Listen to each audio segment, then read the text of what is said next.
హి ఓం నమ శివాయ్. ఓం నమ శివాయ్. ఓం శ్రీ భద్రకాళీ సమేత వీరభద్రస్వామిని నమో నమః. మాతృ పితృభ్యో నమః. ఆచార్య అతిథిభ్యో నమః. శ్రీమాత లలితా త్రిపుర సుందరయే నమో నమః.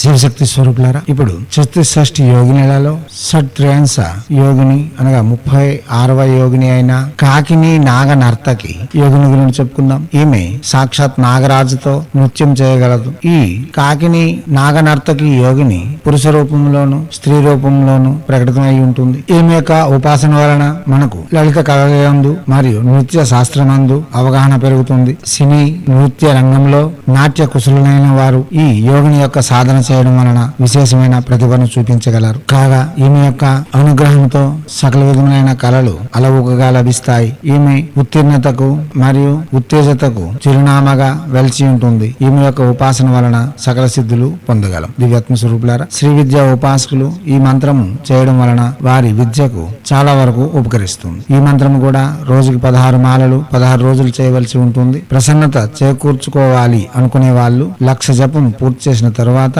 గురువు వద్దకు వెళ్లి పురస్కరణ విధులు గావించి తర్వాత 16 రోజులు 16 మాలలు చొప్పున జపం చేసి ఈమె యొక్క ప్రసన్నత కూడా పొందవచ్చు. ఇప్పుడు మంత్రము ఓం ఐం హ్రీం శ్రీం శ్రీం కాకిని నాగ నర్తకి స్వాహ. మంత్రం మరోసారి ఓం ఐం హ్రీం శ్రీం శ్రీం కాకిని నాగ నర్తకి స్వాహ. మంత్రం మరోసారి ఓం ఐం హ్రీం శ్రీం శ్రీం కాకిని నాగ నర్తకి స్వాహ.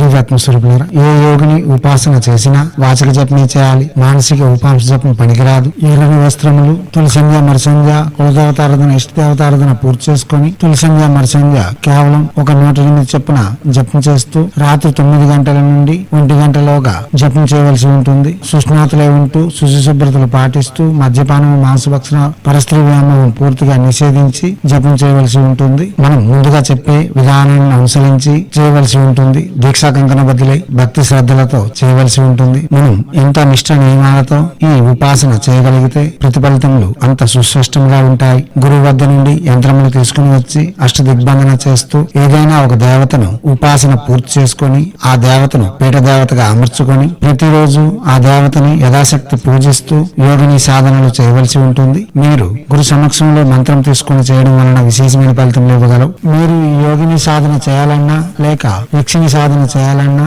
కవచములు అష్ట దిగ్బంధన యంత్రములు ఆకర్షణ తిలకముల కొరకు మేము డిస్ప్లేలో చూపిస్తున్న నెంబర్లను సంప్రదించగలరు. ఆపదల నుండి లేక తక్షణ ఫలితం పొంది ఉపశమనం పొందేందుకు మంత్రములు ప్రత్యక్షంగా కూడా జపం చేసుకోవచ్చు. దివ్యాత్మ స్వరూపులారా, అవగాహన పెంచుకునేందుకు ప్రసంగమైన విని అవగాహన పెంచుకొని జపములకు ఉపక్రమించండి. చేయండి. చేసి తగు ఫలితములను పొంది యోగిని యొక్క అనుగ్రహంతో సకల విధములైన శ్రేయస్సులు ఆనందకరమైన జీవితము మరియు సాధనయందు ప్రేరేపణ పొందుతూ మనం ముందుకు సాగగలం. కాగా యోగిని విద్య అన్నది ప్రత్యేకించి ఉంటుంది. అది గురు సమక్షంలో స్త్రీలు చేయవలసిన విద్య.